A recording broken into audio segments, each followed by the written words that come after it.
There is widespread agreement on this stage on the need for immigration reform, a pathway to citizenship for undocumented immigrants, including Dreamers. But there are some areas of disagreement. Mayor Buttigieg, you're in favor of getting rid of the law that makes it a crime to come across the U.S. border illegally. Why won't that just encourage more illegal immigration? When I'm president, illegally crossing the border will still be illegal. We can argue over the finer points of which parts of this ought to be handled by civil law and which parts ought to be handled by criminal law. But we've got a crisis on our hands. And it's not just a crisis of immigration, it's a crisis of cruelty and incompetence that has created a humanitarian disaster on our southern border. It is a stain on the United States of America. Americans want comprehensive immigration reform. And frankly, we've been talking about the same framework for my entire adult lifetime. Protections for Dreamers, making sure that we have a pathway to citizenship for the undocumented, cleaning up lawful immigration. We know what to do. We know that border security can be part of that package, and we can still be a nation of laws. The problem is we haven't had the will to get it done in Washington. And now we have a president who could fix it in a month because there is that bipartisan agreement.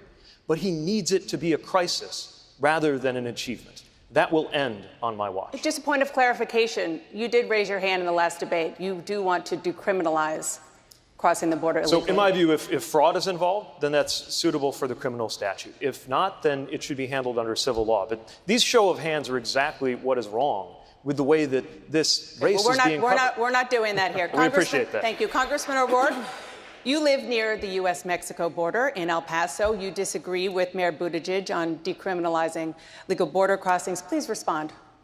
I do, because in my administration, after we have waived citizenship fees for green card holders, more than 9 million of our fellow Americans, freed Dreamers from any fear of deportation, and stopped criminally prosecuting families and children for seeking asylum and refuge, end for-profit detention in this country, and then assist those countries in Central America so that no family ever has to make that 2,000-mile journey, then I expect that people who come here follow our laws, and we reserve the right to criminally prosecute them if they do not. Thank you, Congressman. Senator Warren, you say the provision making illegal border crossings a crime is totally unnecessary. Please respond.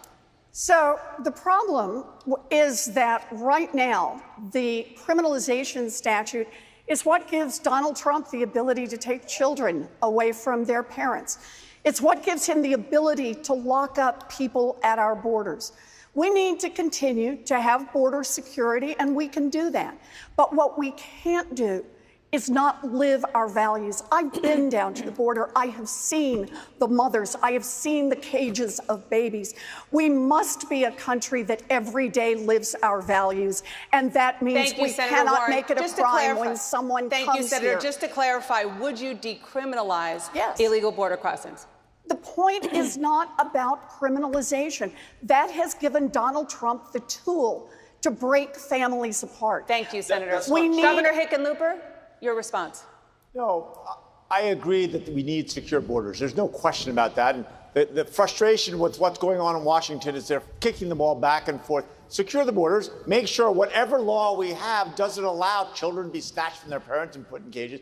How hard can that be? We've got, I don't know, on the 2 debate nights, we've got 170 years of Washington experience. Somehow it seems like that should be fairly fixable. Well, and one way to fix it is to decriminalize. That's the whole point. What we're looking for here is a way to take away the tool that Donald Trump has used to break up families. Thank you, Senator Warren. Senator Klobuchar, your response. I would say there is the will to change this in Congress. What's missing is the right person in the White House. I believe that immigrants don't diminish America. They are America. And if you want to do something about border security, you first of all change the rules so people can seek asylum in those northern triangle countries. Then you pass the bill, and what the bill will do is it'll greatly reduce the deficit and give us some money for border security and for border help processing the cases. And most of all, it will allow for a path to citizenship, because this is not just about the border. Donald Trump wants to use these people as political pawns. Thank you, Senator When we have people all over our country that simply want to work and obey the law. Senator Sanders, you want to provide undocumented immigrants free health care and free college. Why won't this drive even more people to come to the U.S. illegally? This will have a strong border protections. But the main point I want to make is that what Trump is doing through his racism and his xenophobia is demonizing a group of people. And as president, I will end that demonization. If a mother and a child walk thousands of miles on a dangerous path, in my view, they are not criminals. They are people fleeing violence. And I think the main thing that we've got to do, among many others, and Beto made this point, we've got to ask ourselves, why are people walking 2,000 miles to a strange country where they don't know the language? So what we will do the first week we are in the White House is bring the entire hemisphere together to talk about how we rebuild Honduras, Guatemala, and El Salvador so people do not have to flee their own countries. Thank you, Senator. Governor Bullock, about 2/3 of Democratic voters and many of your rivals here for the nomination support giving health insurance to undocumented immigrants. You haven't gone that far. Why not? Look, I think this is a part of the discussion that shows how often these debates are detached from people's lives. We got 100,000 people showing up at the border right now. If we decriminalize entry, if we get health care to everyone, we'll have multiples of that. Don't take my word. That was President Obama's Homeland Security Secretary that said that. The biggest problem right now that we have with immigration, it's Donald Trump. He's using immigration to not only rip apart families, but rip apart this country. We can actually get to the point where we have both safe borders, where we have a path to citizenship, where we have opportunities for dreamers. And you don't have to decriminalize everything. What you have to do is have a president in there with the judgment and the decency to treat someone that comes to the border like one of our own. You know, I just Senator, like to add on this. He just said your plan is unrealistic. How do you respond? You know, I think that what we have to do is we have to be an America that is clear about what we want to do with immigration. We need to expand legal immigration.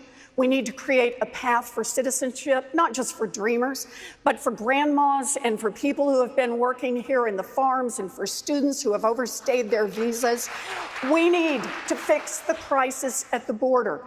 And a big part of how we do that is we do not play into Donald Trump's hands. But he wants to stir up the crisis at the border because that's his overall message.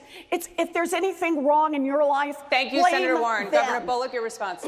But you are playing into Donald Trump's hands. The challenge isn't that it's a criminal offense to cross the border. The challenge is that Donald Trump is president and using this to rip families apart. A sane immigration system needs a sane leader. And we can do that without decriminalizing, providing health care for everyone. And it's not me saying that. That's Obama's Homeland Security Secretary that said you'll cause further problems at the border, not making it better. Look, what you're saying is ignore the law. Laws matter. And it matters if we say our law is that we will lock people up who come here seeking refuge, who come here seeking asylum. That is not a crime.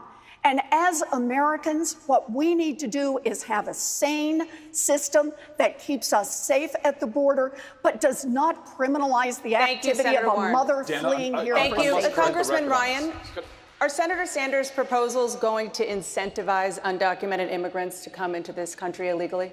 Yes. And right now, if you want to come into the country, you should at least ring the doorbell. We have asylum laws. I saw the kids up in Grand Rapids, not far from here. It is shameful what's happening. But Donald Trump is doing it. And even if you decriminalize, which we should not do, you still have statutory authority. The president could still use his authority to separate families. So we've got to get rid of Donald Trump. But you don't decriminalize people just walking into the United States. If they're seeking asylum, of course we want to welcome them. We're a strong enough country to be able to welcome them. And as far as the health care goes, undocumented people can buy health care too. I mean, everyone else in America is paying for their health care. I don't think it's a stretch for us to ask undocumented people in the country to also pay for health care. Senator Sanders, your response. Well, two things. A sane immigration policy moves to comprehensive immigration reform. It moves to a humane border policy in which, by the way, we have enough administrative judges so that we don't have incredible backlogs that we have right now. But to answer your question, I happen to believe that when I talk about health care as a human right, that applies to all people in this country. And under a Medicare for all single-payer system, we could afford to do that. Senator Sanders, thank you. Ms. Williamson, your response. Everything that we're talking about here tonight is what's wrong with American politics. And the Democratic Party needs to understand that we should be the party that talks not just about symptoms, but also about causes. When we're talking about health care, we need to talk about more than just the health care plan. We need to realize we have a sickness care rather than a health care system. We need to be the party talking about why so many of our chemical policies and our food policies and our agricultural policies and our environmental policies and even our economic policies are leading to people getting sick to begin with.